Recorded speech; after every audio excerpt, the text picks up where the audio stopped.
할렐루야. 오늘도 새날을 주신 하나님을 찬양합니다. 솔로몬은 왕이 된 이후에 하나님께 부나 귀를 구한 것이 아니라 지혜를 구했죠. 오늘 우리에게도 정말 필요한 것은 하나님 주시는 지혜입니다. 오늘도 주님 주시는 지혜를 덧입어서 인생의 수많은 문제들을 믿음으로 잘 해결해 갈 수 있는 우리 성도들이 되시기를 바랍니다. 오늘 우리에게 주신 하나님의 말씀은 베드로전서 5장 8절에서 24절까지 말씀을 봉독해 드리겠습니다.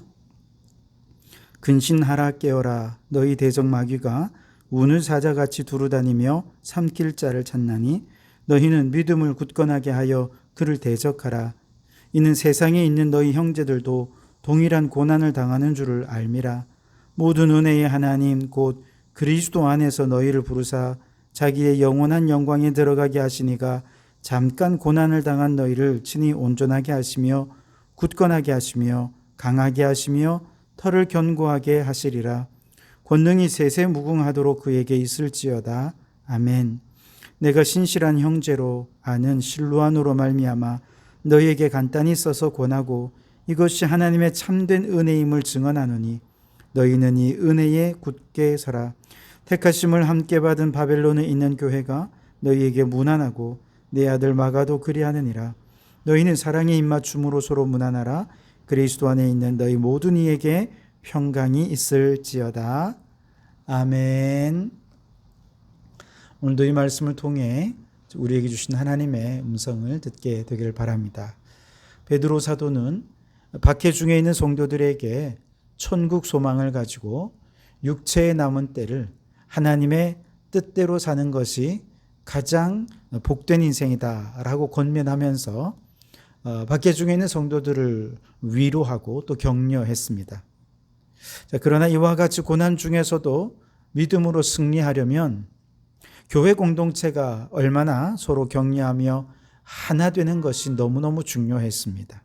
그래서 베드로 사도는 5장에서 이제 마지막으로 교회 공동체를 하나님의 질서 아래에서 잘 지켜내어야 한다라고 하는 권면으로 이제 마무리를 짓고 있는데요.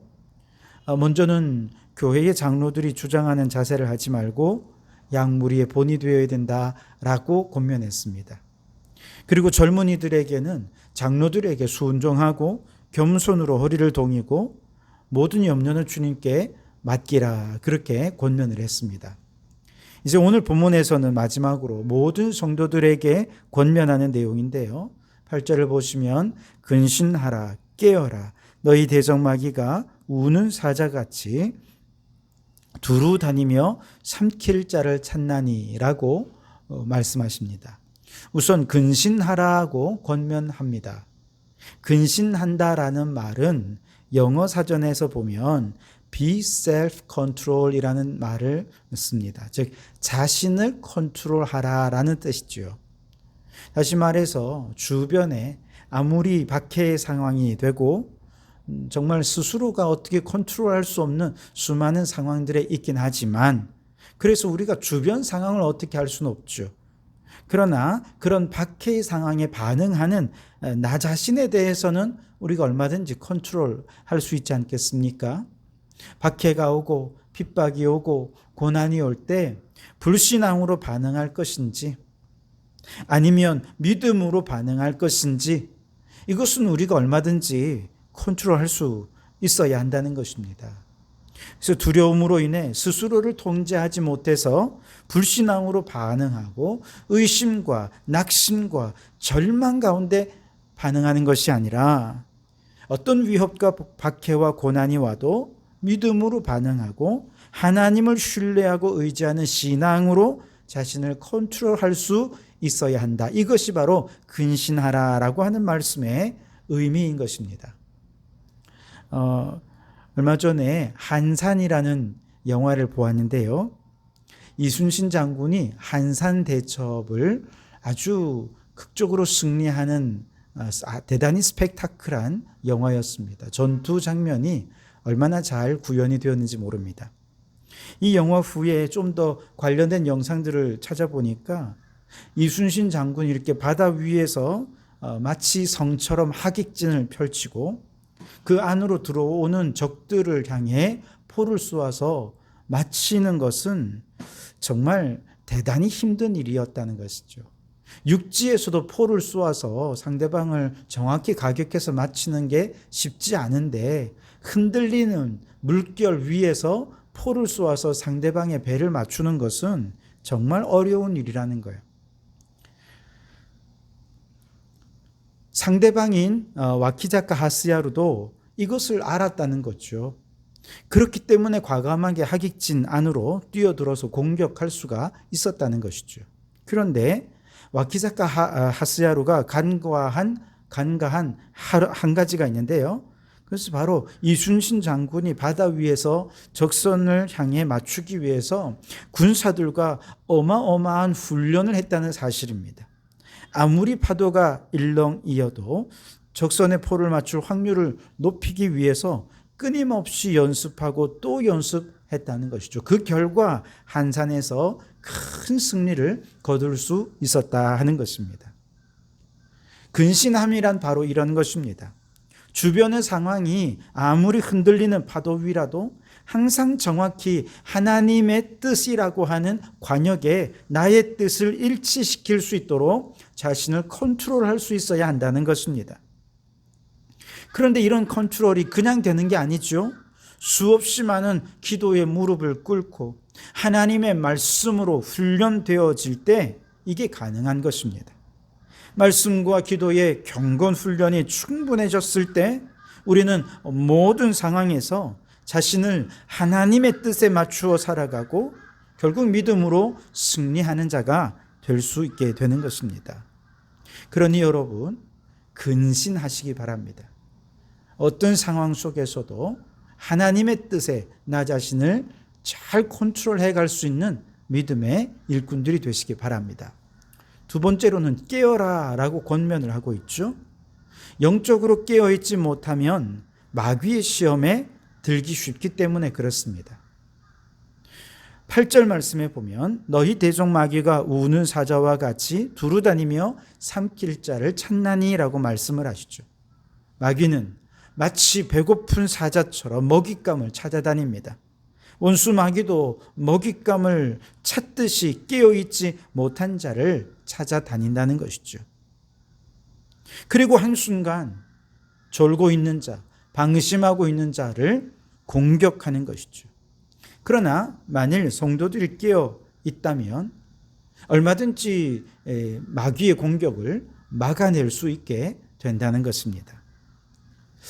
어떻게 깨어 있을 수 있을까요? 바로 기도함으로 깨어 있을 수 있는 것입니다.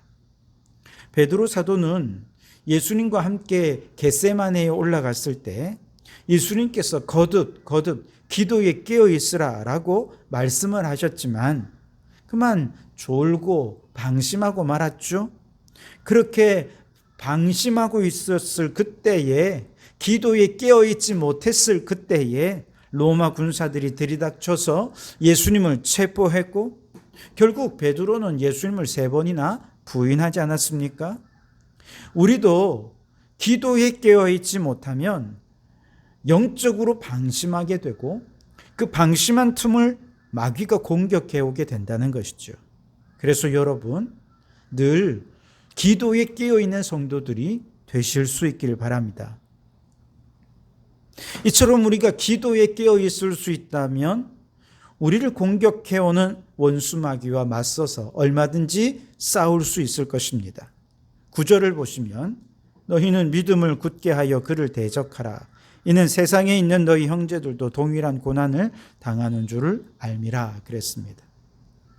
믿음을 굳게 해서 마귀가 어떤 경로를 통해서 어떻게 우리를 공격해 오는지 우리의 연약한 부분이 어디고 마귀가 공격해 왔을 때 어떻게 그것을 이길 수 있을지 영적인 전략을 기도하면서 세울 수 있어야 됩니다. 영적인 방비를 충분히 해야 한다는 것이죠. 자, 그런데 이때 믿음을 굳게 해서 마귀와 대적해야 된다라고 했는데 이렇게 마귀의 공격 앞에서 우리의 믿음을 굳세게 할 수 있는 크게 2가지 요인이 있습니다. 첫째는 함께하는 믿음의 형제들이 있다는 사실을 기억하는 것이죠. 그래서 9절 하반절에 보면 세상에 있는 너희 형제들도 동일한 고난을 당하는 줄 알미니라 그렇게 말씀을 하시죠.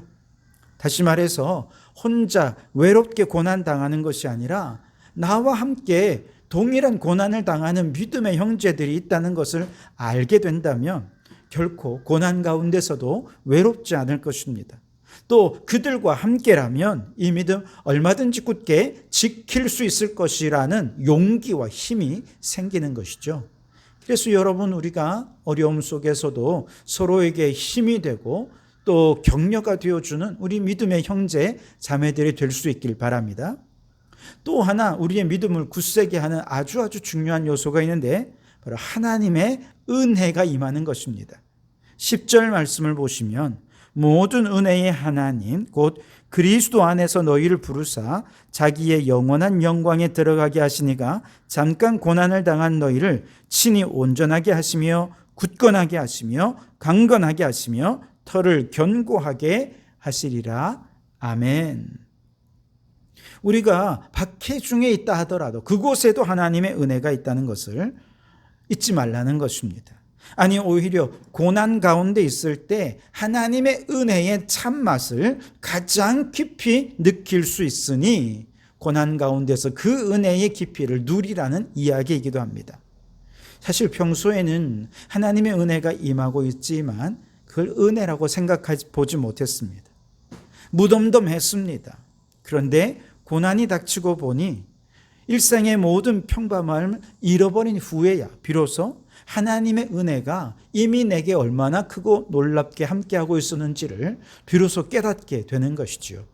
지난 코로나 시국에서 우리는 모두가 다 그저 일상적으로 평범하게 만나고 수다 떨고 놀러 가고 학교 가고 교회 와서 예배 드리는 이 모든 일상들이 얼마나 크신 은혜였는지를 온 몸으로 함께 깨닫고 고백하지 않았습니까?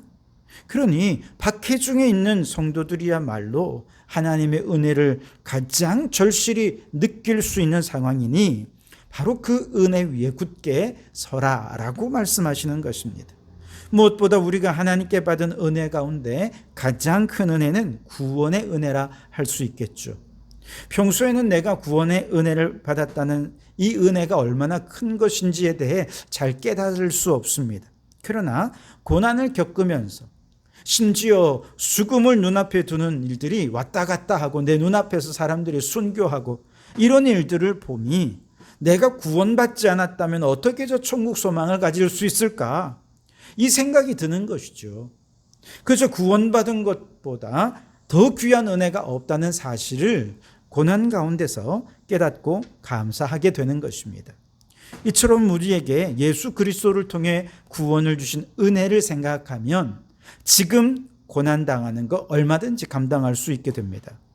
결국 이 싸움을 싸우시는 분은 하나님이십니다. 우리는 그 하나님을 의지해서 하나님의 은혜 안에 거하기만 하면 하나님께서 우리를 온전하게 하시고 굳건하게 하시고 강하게 하시고 견고한 믿음 위에 서게 해 주실 줄 믿습니다. 베드로 사도는 마지막 인사할 때도 은혜에 대해서 다시 한 번 더 강조해서 언급합니다. 12절에 보시면 내가 신실한 형제로와는 실로안으로 말미암아 너희에게 간단히 써서 권하고 이것이 하나님의 참된 은혜임을 증언하노니 너희는 이 은혜에 굳게 서라. 아멘. 그렇습니다. 지금 박해 중에 흩어진 나그네로 살아가는 성도들에게 가장 중요한 것은 하나님의 은혜라는 것입니다. 그 은혜 위에 굳게 서는 것입니다. 하나님의 은혜를 가장 절실히 필요로 하는 사람에게 임하게 마련인 것입니다. 건강하고 부유한 사람들보다 12회를 혈루증을 앓으면서 재산도 다 탕진했던 이 여인에게 은혜가 절실했고 그 절실함으로 말미암아 예수님의 옷자락을 만졌을 때 병이 근원에서 낫게 되는 은혜가 임하게 되지 않았습니까? 우리도 마찬가지입니다. 모든 일에 큰 문제가 없을 때 은혜는 쉽게 잊혀집니다.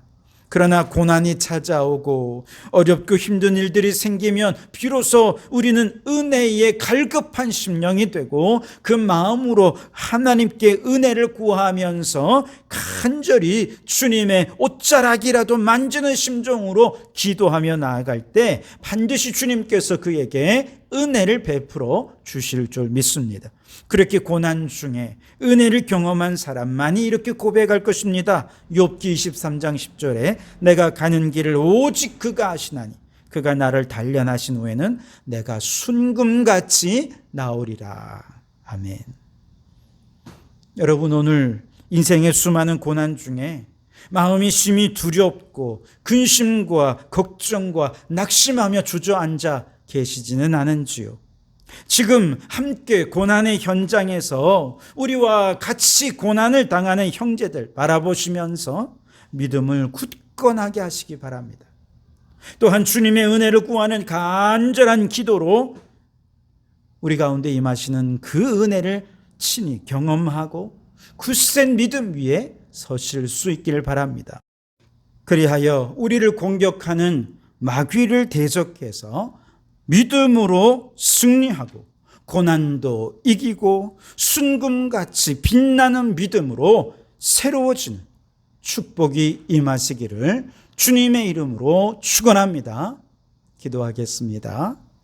주님, 고난 중에 근신하며 깨어서 굳건한 믿음으로 마귀를 대적하게 하옵소서. 함께하는 믿음의 형제들 바라보며 또한 오직 하나님의 은혜로 말미암아 믿음을 굳게 세워 마귀를 대적하고 모든 고난을 끝까지 잘 이겨내어서 순금 같은 믿음으로 거듭나게 하옵소서. 예수님 이름으로 기도하옵나이다. 아멘.